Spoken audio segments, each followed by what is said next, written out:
ఇలా గులాబీ చూడండి ఎంత మంచిగా పూసిందో. ఈ వర్షాకాలంలో మంచిగా అనిపిస్తుంది. ఒక చిన్న చినుకు పడినా కానీ ఈ యొక్క పూలు అయితే మంచిగా వస్తాయి. ఎంత హ్యాపీగా అనిపిస్తుందో అసలు. ఫ్రెండ్స్, ఈరోజైతే నేను మన మిద్దె తోటలో వచ్చిన ఓన్లీ గంగవేల్ కూర ఒక్కటే హార్వెస్ట్ చేస్తున్నాను. ఇక మిగిలిన తోటకూర కావచ్చు, పాలకూర మరొక రోజు హార్వెస్ట్ చేసుకుందాం. ఈరోజు గంగవేల్ కూర పప్పు వేసుకుందాం. అది మామిడికాయ వేసి చేసుకుందాము, మస్తు ఉంటుంది. నేను మొన్న ఉత్తగా చూపించాను కదా, ఈరోజు మామిడికాయ వేసి చూపిస్తాను. ఒకవేళ మన దగ్గర మామిడికాయ లేకపోతే మామిడికాయ వరుగులు ఉంటాయి కదా, అది వేసుకున్నా కానీ కమ్మగా ఉంటుంది. ఇదిగోండి ఇంత మంచిగా ఫ్రెష్గా ఉంది చూడండి. ఇప్పుడే తెంపకపోయి ఇప్పుడే కూర వేసుకుంటే మంచిగా ఉంటుంది. మన చెట్లకైతే ఇలా చిన్నగా ఉన్నప్పుడే ఇలా విత్తనాలు అయితే వస్తాయి. ఆ విత్తనాలు కలెక్ట్ చేసుకొని మళ్ళీ వేసుకోవాలి, మంచిగా వస్తుంది. ఇదిగోండి దీన్ని ఏదో అంటారు కదా, గల్జేరా సంథింగ్. ఈ కూర కూడా కమ్మగా ఉంటుంది. అది మరొక రోజు చేసుకుందాము. ఈ వర్షాకాలం రాగానే మన మట్టిలో ఉన్నటువంటి అన్ని విత్తనాలు అయితే ఒక్కసారిగా బయటకు వస్తాయి. ఇదిగోండి తోటకూర మొత్తం ఉంది. ఇదిగోండి పచ్చిమిర్చి మొన్న నారు పెట్టుకున్నాం కదా, మంచిగా అయింది. ఇదిగోండి వంగ నారు కూడా మంచిగా వస్తుంది. 1 2 3 4 ఏమో ఉన్నట్టున్నాయి. ఇక్కడ 3 ఉన్నట్టున్నాయి. మన 4 ఉన్నట్టు అనిపించింది, పోయిందేమో 1 2 3 ఇదిగోండి 4 మొక్కలు ఉన్నాయి. ఇంత పచ్చిమిరపకాయలు అయితే మంచి. ఇదిగోండి ఇక్కడ పూత కూడా వచ్చేసింది చూడండి, కాయ కూడా వచ్చింది బుజ్జిగా. అన్నిట్లలో తోటకూర ఉన్నట్టుంది. అక్కడక్కడ చుక్క కూర ఉంది కదా, చుక్క కూర ఉన్నది, గంగవేల్ కూర ఉంది కదా, ఆ గంగవేల్ కూర అయితే తెంపేసుకుందాం. ఇట్లా మనం తెంపుతూ ఉంటేనే మంచిగా వస్తుంది. మళ్ళీ తెంపినా ఓకే, లేదంటే కట్ చేసినా ఓకే. విత్తనాలు ఉన్నప్పుడు కట్ చేసుకోవచ్చు, లేదు అంటే తెంపేసుకోవచ్చు. ప్రతిసారి అయితే నర్సరీకి వెళ్ళి విత్తనాలు తెచ్చుకోవాల్సిన అవసరం లేదు. ఇప్పుడు మనం తెంపినప్పుడు విత్తనాలు వస్తాయి కదా, వాటినే మళ్ళీ వాడుకోవాలి. ఇంకోటి తోటకూర రేపు చపాతీ పిండిలో వేసేసి చేసుకుందాము, కమ్మగా ఉంటుంది అసలు. కానీ ఆకు ముద్రనివ్వద్దు, ఆకు ముదిరిందంటే పురుగు అయితే వస్తుంది వర్షాకాలంలో. అదొక్క విషయం అయితే గుర్తుకుంచుకోవాలి. ఆకు ముద్ర కంటే ముందే తెంపేసుకోవాలి, చూసుకుంటూ తెంపుకోవాలి. అంటే అక్కడొకటి ఉంటుంది కదా, మనం వేసినవి కాదు కదా, పడి మొలిసినవి కాబట్టి. ఇంకెక్కడైనా తోటకూరను ఎక్కువగా ఉన్నట్టుంది. ఏదైనా మనకి దేనికోసం వస్తే మనకు తక్కువగా అనిపిస్తుంది కదా. ఈరోజు బెండ చెట్లు 2 వచ్చినాయి మంచిగా. ఈరోజు అయితే విత్తనాలు పెట్టుకుందాం. ఇప్పుడు పాలకూర కూడా తెంపుకుందాము. ఇదిగోండి ఈ చిన్న కుండీలో ఉంది, ఇది ఆయిల్ క్యాన్ సగం పార్ట్ ఉంది, దాంట్లో వచ్చింది, మంచిగా వస్తుంది. ఇలా కట్ చేసుకొని తీసేసుకుందాం. మొన్నటి అనుకుంటున్నా కట్ చేసుకోవాలని. ఈరోజు వచ్చింది దానికి ముహూర్తం. ఆకులు మాత్రం మంచిగా వస్తాయి అసలు. మొన్న పెట్టిన దాంట్లో ఒకటి వచ్చింది, చాలా పెట్టాను. సగం ప్యాకెట్ ఏమో పెట్టిన విత్తనాలు, కానీ రాలేదు.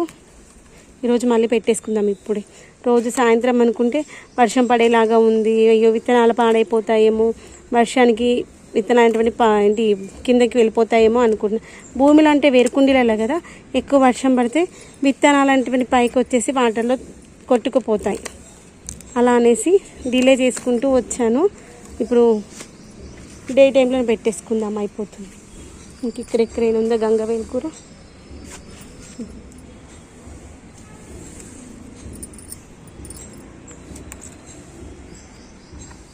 ఇట్లా అక్కడక్కడ కుండీలలో మంచిగా వస్తుంది అసలు.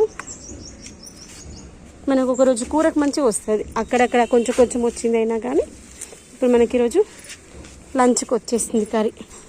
దీంట్లో పెసరపప్పు, కందిపప్పు, శనగపప్పు 3 పప్పులు వేసుకొని చేసుకుందాం, మస్తు అవుతుంది. ముద్రిపోయింది ఉందన్నమాట గంగవేల్ కూర. దాంట్లో కొన్ని వేసేద్దాము. ఇవే ఎండిపోయి దాంట్లోనే రాలిపోతాయి విత్తనాలు. ఎంత మంచిగా వచ్చాయి చూడండి. ఇంకొక వారం 10 రోజుల్లో ఇంకా మంచిగా వస్తాయన్నమాట. ఇలా రావాలి అంటే మనము ఖచ్చితంగా చేయాల్సింది ఏంటంటే కొమ్మ కత్తిరింపు అయితే చేయాల్సిందే.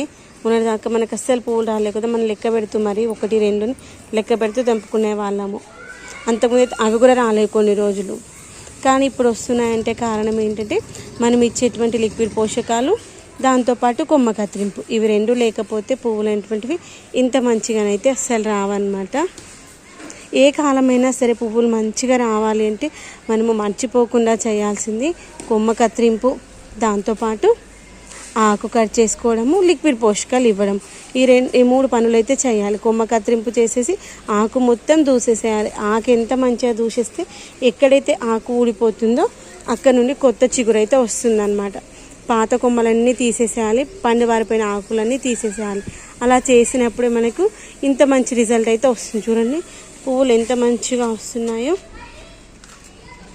ఇలా మంచి పెద్ద పెద్దగా రావడానికి రీజన్ అయితే మనం ఇచ్చేటువంటి లిక్విడ్ పోషకాలే అన్నమాట. ఇవ్వండి ఇక్కడ ఇంకా మంచిగా గుబురుగా రావాలి, వస్తుంది. ఇంకా మళ్ళీ మనము కొమ్మ కత్తిరింపు అయితే చేస్తూ ఉండాలి. ఇదిగోండి ఎంత మంచిగా వస్తున్నాయి చూడండి పువ్వులు అయితే. అసలు ఏంటంటే మనము చేసిన పనికి ఫలితం వస్తుంది చూడండి, అప్పుడు ఇచ్చేటువంటి తృప్తి ఇంకేది ఇవ్వలేదు. మనుషులకి మనం చేసినటువంటి సహాయం మర్చిపోతారేమో, కానీ మొక్కలకు చేసినటువంటి పని అది ఏదో ఒక రూపంలో మనకైతే చూపిస్తుంది. మనం మొక్కకు నీళ్లు పోసామనుకోండి, మొక్క కొంచెం కొంచెంగా ఎదుగుతూ అది మంచి కొత్త చిగులను ఇస్తూ కొత్తగా మనకి పూతను వస్తూ దాని నుండి వచ్చేటువంటి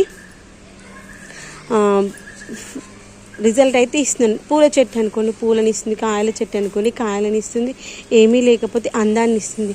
మనం ఇప్పుడు ఏంటి ఆర్నమెంటల్ ప్లాంట్స్ ఉంటాయి కదా, వాటికి పూత కాత రాకపోయినా మొక్క చూస్తేనే అందంగా కనిపిస్తుంది, ఆకులు అందంగా ఉంటాయి.